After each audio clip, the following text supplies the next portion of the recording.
you need to be warm for this next guy. Where we're starting. Yeah. Yeah. That's right. You love it. I know. I'm happy you saved this for dude number one on my day. I did. I saved them for you. I appreciate that. We mapped it out to make sure you did. that you were on here with the number 8 quarterback in football. Yes. Tom Brady, which I guess a lot of people will be mad, I guess. Of course, yeah. I don't know why, but holy shit, the guy's 45 and he's a top 10 quarterback in football. All right? There's that. He is the GOAT, okay? He's the GOAT. I've changed my stance. You know, people have heard me say, and I used to say, I don't know if he's the greatest quarterback of all time. He is. I can't deny that anymore. I'm not going to be selfish and continue to like bang my head on the wall. And no. You talk about consistent greatness, what he does, all that. It's special. And I think the thing that's even more special to me about Brady and what he's doing right now, and I'm more amazed of, is he is more aggressive and more of a playmaker at the quarterback position now than maybe he's been the last 4 or 5, 6 years, even going into New England. Do you think he's better than he's ever been? I think he's up there. I think it's very yes, I do. I'm not going to say ever, but I think what we've seen, let's just say, over the last, let's say that second run of Super Bowls with the Patriots and now into this, I think it definitely rivals his best days there in that last second stretch with the Patriots. Right. And I think the biggest thing to me is, even when they were going to 3 out of 4 Super Bowls there at the end with the Patriots, he still played a game that at times I thought was, hey, he's very conservative and he doesn't have to make, many plays outside the realm of the offense. And, at times to maybe a little too conservative. Hey, make a play, make a throw, hang in there a half a second more, push the ball down the field. Felt like maybe he was playing politics of the sport to a degree. Also, maybe, hey, he knew he was with the Patriots and, hey, Josh McDaniels will dial up a good play the next play. Yeah. And I don't have to be aggressive. I think that was part of it. But, Paul, I mean, you watch him closely like I do. He's now makes more throws and changes the game in more positive ways from the Bucs than I feel like, he ever did the last few years with the Patriots, just because of, hey, Bruce Arians, the talent around him. I do think Bruce Arians and Byron Leftwich got him to break out of the shell, to go like, stop worrying to be more aggressive. Yeah, stop worrying if you throw for 73.4%. Let's throw for 66% and just be more dangerous of an offense and have teams scared. And then you're making more big plays. But maybe the ball hit the ground once. To me, he's more dangerous that way. And he's a more aggressive decision maker. His arm is still towards the top of football as far as standing there in the pocket and making throws.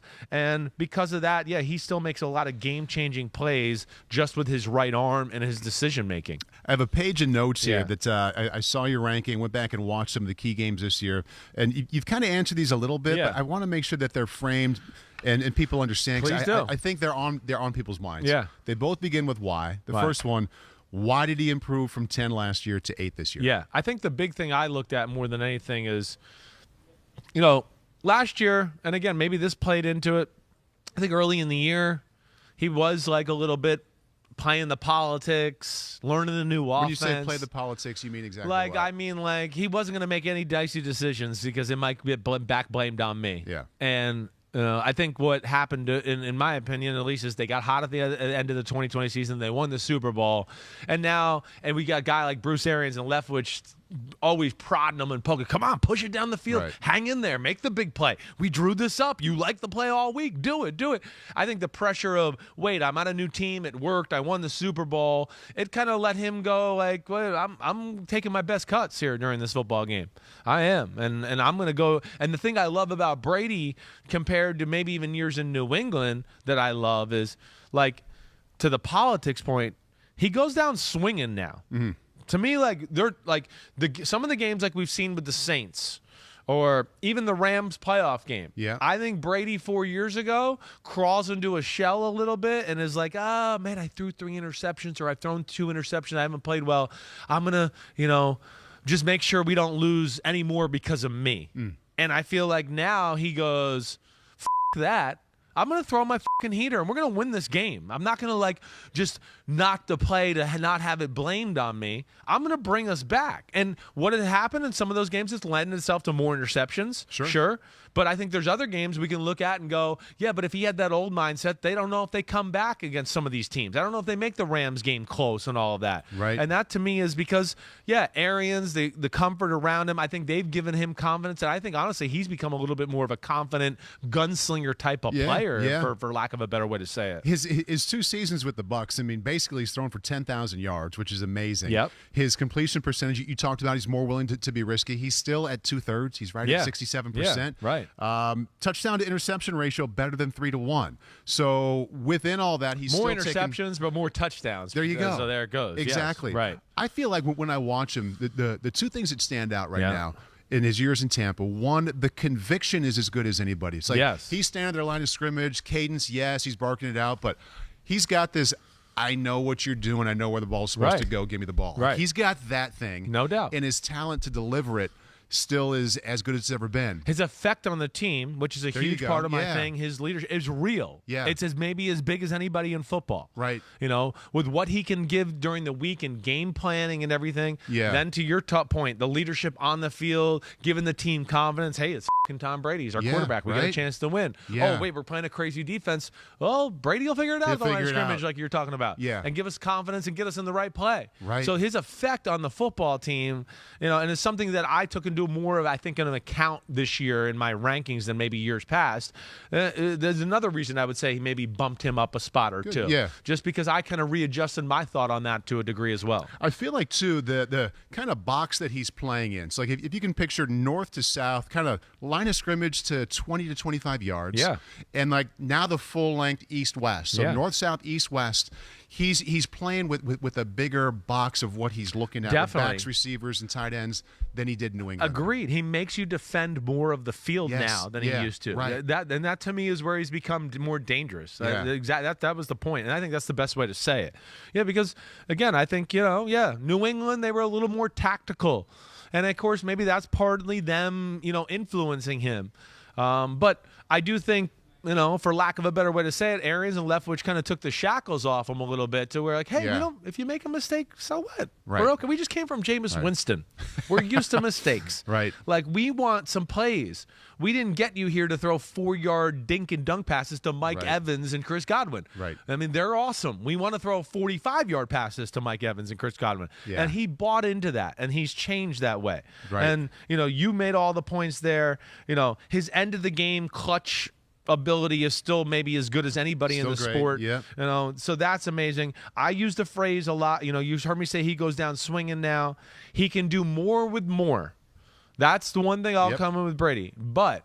And to why he's number 8 and maybe not number 3 or 4. That's my next why. Okay, yeah, why let's go there. Higher? Right. Well, because he can't do more with less. That would be I would argue that the guys that we have here in front of him, you could put them on lesser teams. And again, we're all on the same team here for the sake of Chris Simms Top 40. Yeah. Where I'd go, when we play some of those games where we're a little overmatched or our scheme isn't as good and we're not those guys are going to be able to still make it happen a little bit more than Tom Brady. And as you saw in some of the games, and I've made this point, where they lose this year or the year before, it really comes down to one thing with him. His only flaw is pressure around him, people around him. Yeah. You hear me say this thing, size is a skill. Mm-hmm. When he's comfortable and gotten in a rhythm and been protected early, he will stand there and take some shots and throw the ball over the line. And the size is a skill. He can make plays, again, like that Lamar Jackson or Kyler Murray, where they're in the pocket and people are around them. Brady can still make unbelievable throws down the field where I'd go, those guys can't do that to his capacity because they just don't have the size, the levers, the hand he does, all of that. So he's really good. But the issue now compared to maybe some of these other guys we're going to talk about and stuff is when it starts hairy from the start of the game, New Orleans both times this year, the Rams game and the playoff game. It's hairy for a while, and he might never settle in, and he might never really make a good throw, and then it starts to make his decisions bad too. And I know all quarterbacks are going to be affected by pressure, but I'm telling you, the guys that are in front of him are less affected and can still do more in some of those situations than Brady, and that's why I think he's 8 and they're 7 ahead of him. I think to accentuate that, and I noticed the same thing. I'm sitting here nodding my head to make it even clearer. When it does get bad, it happens so quickly. It does, and it's abrupt, and he's jumpy. Yes, he goes from the conviction I talked about, and the talent, wash, rinse, repeat, 18-yard out route, 10-yard in route. It just keeps coming, and he kills you. Exactly. But the moment it starts to collapse in the pocket a little bit, he goes from best quarterback I've ever seen to this offense isn't going to score again today. It happens like that. It happens like that. It happens like that. It happens like that because it's all of a sudden it's you go people go back, watch the Washington, watch the New Orleans games, it goes into let me get the ball out of my hand quickly, and it's just like, well, I know you were pressured the 2 plays before that, but there was no pressure there. You didn't need to throw the ball into the flat there. Watch the Philadelphia game where they killed him. He was terrific most of the game. They had this stretch of 3 or 4 series, and I know Wirfs was hurt. Yeah, the pocket was caving in on him, but it is a split second where it's like this dude's in control. They might score 80 points to. That's it. Yeah, they're done. I know that's to me a little bit of the only issue he has in his game. And right he comes now. out of it. He comes out of it. I know. But those pockets of time show up. They show up, and there was a part here where I thought about making him 9 and Prescott 8 because one of my things is like Prescott on the Buccaneers versus the Rams in that game. If he was on they don't go down 27-3. They don't. He's not going to be as flustered early on by the pressure. He's going to make a few plays within that pressure and settle the team down. So that's where, but ultimately I thought, man, Brady's just more consistently better in every other area to where I put him ahead of him. But yes, I think that is the thing that you worry about. And then, what people lose translation. Yeah, I know, hey, he's under pressure, and I know it's never easy. But like I talk about, it affects his decision-making. It affects his accuracy. Of course, he can't make plays outside the pocket, so he can't get out of trouble there. Right. I got to dock him points for that. I mean, the guys we're going to talk about here in a minute all can do those things. I'm sorry. So that's who. And then I think the other thing that can be a little annoying or the negative with this conversation with him is that, yes, even with that same thing, okay, it's been pressure, boom. All right, you stepped up, you moved in the right spot in the pocket. Hey, there's Evans going across the middle of the field for a 20-yard gain. Hang in there and throw it. But he's already moved on to the short throw, even though he's bought himself time with the the pocket and made the right move. He doesn't give it a chance now to go, wait, let me look back downfield. I got it again. Yeah. And that's not all the time. Against some of the middle class and lower teams, he does what I'm talking about. It's just these games where, hey, the defense is a little more ferocious, and it gets a little scary and hairy for a second. Think about the Packers NFC Championship game. The year before that, we had a few moments of that as well. And, of course, the Saints games that year as well. They're all the same thing, and it's hard. I don't know if he's going to correct this right now at his age. He's in a little bit of a preservation mode, and he's 45 years old. Nobody wants to get hit. I'm 42, and I'm 41, I don't want to get hit, let alone what I'm going to feel like when I'm 45. A couple of things to think about here. Yeah. As we before we move on from Tom, things he's without. Okay, so Bruce Arians not on the sideline anymore. Right. He moves upstairs. O.J. Howard is gone. Antonio Brown is gone. Yeah. Both of his guards are gone. Right. You could argue none of those are that big a deal, but I mean, as a group, it could affect him. Definitely. What do you think? Definitely. I mean, Shaq Mason, they traded for him. They need him to play well.